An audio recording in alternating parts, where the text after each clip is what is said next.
Latrell Sprewell is on suspension for attacking Golden State Warriors coach P.J. Carlesimo. You snapped, you lost it. Did you attack your coach and get away with it? I don't know if I attacked him. I don't know about getting away with it. Did you threaten to kill him? Well, I made a threat, but it's not.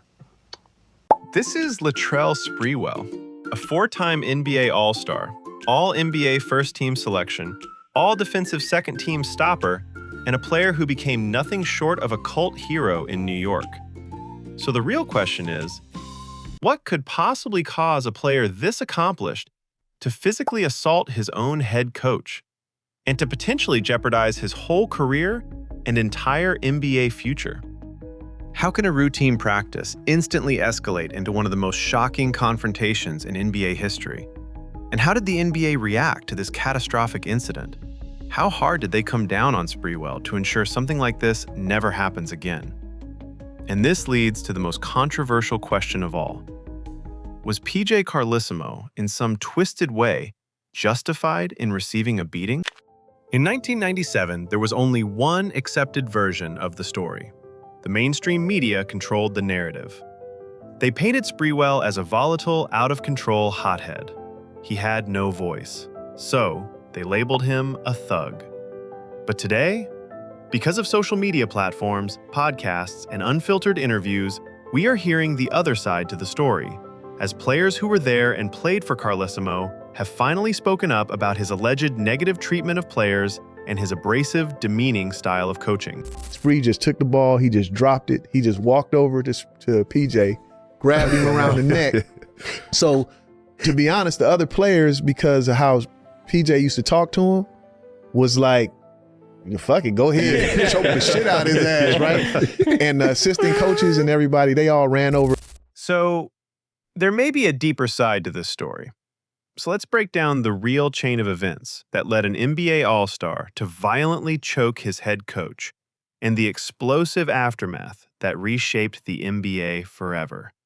It gets wild. Before he became a headline, Latrell Sprewell was a monster on the court. Explosive first step, unlimited energy, a defensive menace, and a guard who could drop 30 and lock up the best player on the other end. As a Golden State Warrior, he became an All-Star, an All-NBA first-team selection, and led the team in scoring and was on his way to legitimate superstardom. He quickly gained the respect of his peers and garnered attention around the league as a fierce competitor. Spree was balling, man. Actually, Spree and I was behind Jordan and Pippen as far as the top two tandems in the league. Wow. That's how, we was balling, slight bro. Flex, so, right? That's a slight flex. We were talking earlier about playing with Spree and how, sometimes he was good at that. He would get to the cup. And sometimes we kind of had to play off of each other and figure out different ways, to do that. I remember talking to Michael later and, he'd say to him, well, who are the toughest guys you ever had to play against? And he used to say, well, now Sprewell guards me as well as anybody. He was lightning quick. Coach used to put him in the game and says, just shut him down. Don't let him catch the ball. Don't let him touch the ball. And Spree was in people's jogs. The issue was that the Golden State Warriors were not a good team. They were underperforming and underachieving, even though they had a talented roster. So P.J. Carlesimo was brought in during the 1997-98 season to tighten the ship. After the previous coach was fired for being perceived as too laid back, Carlesimo's system was strict, his practices were grueling, and his communication style often came across as cutting or confrontational. He was constantly yelling and pushy, and in the eyes of his players, he came off as belittling. You had a coach previously that may have been more laid back. Now there was somebody that's going to come in a little different than that. PJ was pretty much a yeller. He got in your face and let you know when something was wrong. He was like a yapping dog, and he needed a leash and a muzzle, and he was bothering everybody. I think everybody realized this is just not going to work. I mean, they may have gone way too far in the other direction. These guys can't possibly coexist. Can I have a guy like Sprewell playing for a coach like Carlesimo? From the start, the two began clashing. Carlesimo believed that establishing control over the team began with asserting authority over its best player, Latrell Sprewell. If he could rein Sprewell in, he assumed the rest of the roster would automatically fall in line. PJ had just gotten there, And I guess his intention was to go at our leader, or who we thought, you know what I'm saying, kind of tame the leader, and you know what I'm saying, I can control the rest of the flock or something like that. Right. So, you know, every day in practice, he on him. We going hard. Like Spree was one of them dudes, dog. I swear, he never took a day off. Went hard every possession in practice. Drills went hard. So, you know, it was really no reason for him to be on him like that. And one day just couldn't take it no more. Week after week of mistreatment intensified the friction between the two. It did not help that the Warriors started the season losing their first 9 games, which led to an awful 1-14 start. Eventually, with all the negativity piling up, the tensions finally reached a breaking point. Now, let's finally walk through what transpired during that infamous practice, told through the first-hand account of current NBA coach Brian Shaw, who witnessed everything as the point guard for the Warriors that season. Yeah, so nobody really talked about it because they actually, the law enforcement put a gag order on us. The judge put a gag order on the whole team to not talk about the incident. But yeah, there was a buildup. Basically, PJ, who's a great guy, you know, off the court and what have you, do anything for you to give you the shirt off his back, was a different animal when he was coaching, right? So he referred to everybody as motherfucker this, motherfucker that, and I had just got traded to the Warriors from Orlando. So when I first got there and he was addressing everybody and talking to everybody like that, I was like, damn, you know, is dude always like this? So Spree was an all-star, you know, had represented the Warriors. PJ had just come over from coaching Portland, and prior to that, he was a head coach at Seton Hall, right? So college coaches, completely different animal than NBA, right? And so he brought some of that college shit to the NBA, which don't fly. So he had some, I think, personal issues with Sprewell because Sprewell wore the cornrows, the French braids.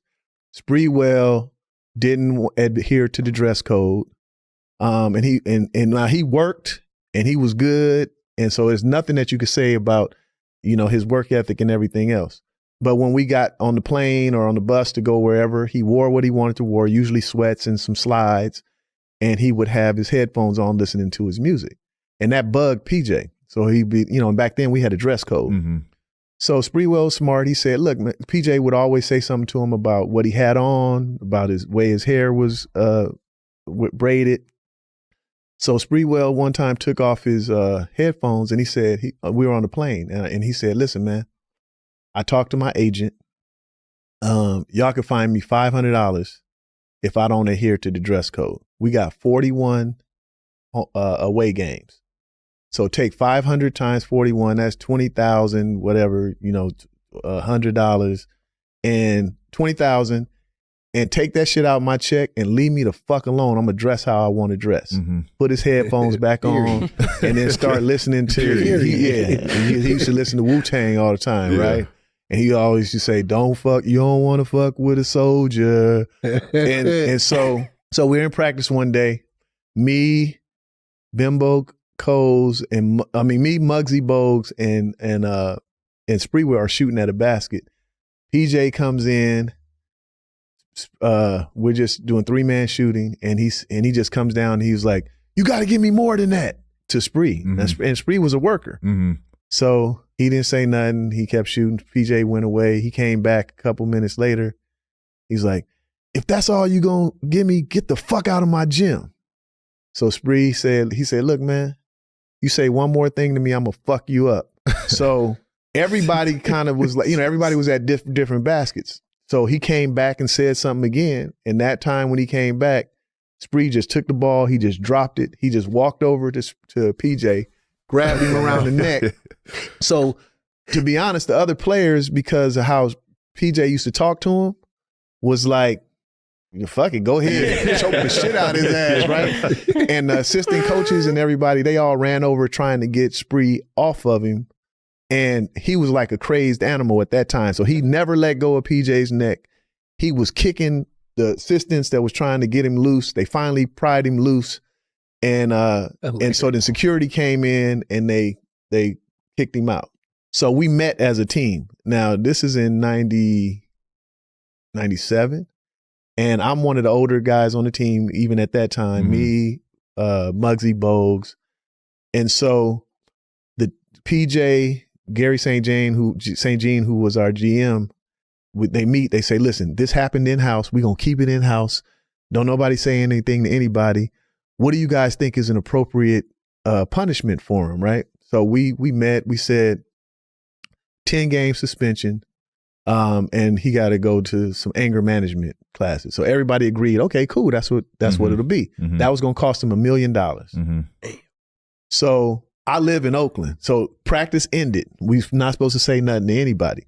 By the time I get home, 10 minutes from the practice facility, I turn on the TV. It's all there. They got pictures of PJ's neck with the fingernail marks in his neck and everything. And the Warriors got to put their spin on what happened.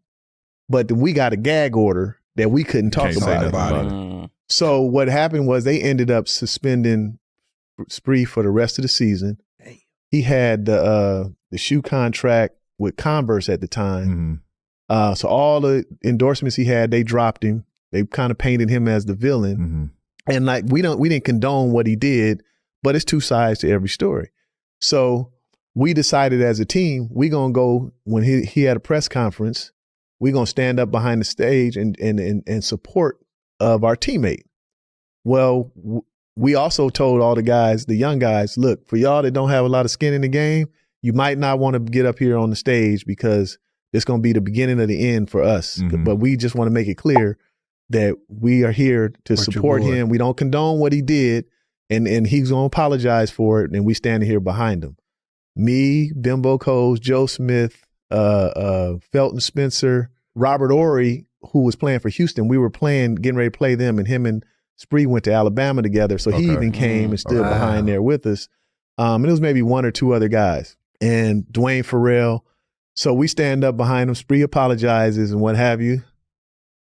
About 2 weeks later, I'm in the hotel, get a knock on the door. It's PJ Carlesimo.